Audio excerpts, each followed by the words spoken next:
Tahimik lang ang mundo hanggang sa nakita kita. Ibang klase ang aking nadarama.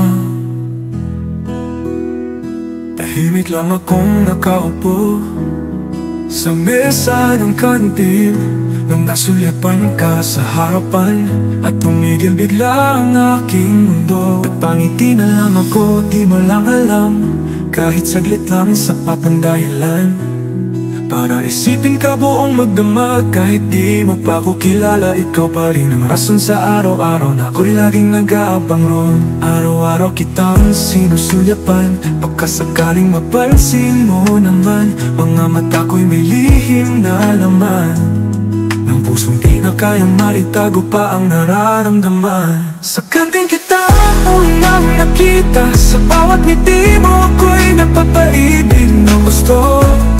Tahimik mong kinasimpleng ganda, ang puso mo'y agad kong nadadama. Sa bawat sandaling ika'y nariyan, pangarap ko ikaw ang aking makasama. Sana na may iyong madama na ako'y nahuhulog na sa'yo. Kaya hindi ko pa alam ang pangalan mong banal, pero pwede ba tawag ko na lang sa'yo mahal? Pero tila ikaw ay matagal ko nang tagahanga, sa bawat galaw mo ako'y humahanga. Di mapigil ang puso ko'y natutulala, talaga nauunahan ng kaba. Paano na ang nadarama kung sabay tayo halos araw-araw? Ngunit di ko magawang magtapat man lang ng aking nararamdaman. Hanggang sulyap na lang pa ko palagi, o may pag-asa bang mapansin mo rin ang katulad ko sa'yo'y may pagtingin at ibang karaniwala. Di ko natatamay may pag iyong lalapitan.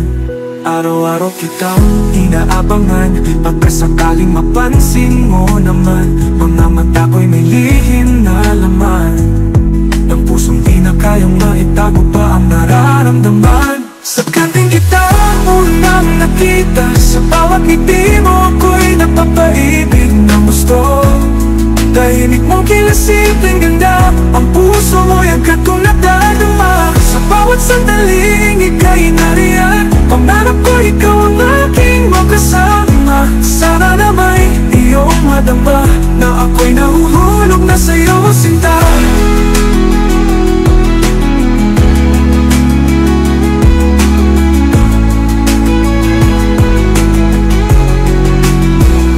Napaling ang aking tingin nung may nakita akong babaeng mag-isa kumakain sa kantina, bang ako'y napapatingin. Sana iyong mapansin ang aking patingin, ang dalangin na iyong mahalin din. Baka bukas mapansin mo rin ang aking pagtingin sa bawat sulyap. Pagka may simula, kahit ngayon ako'y di mo kilala, baka sa dulo tayo rin pala ang nakalaan para sa isa't isa.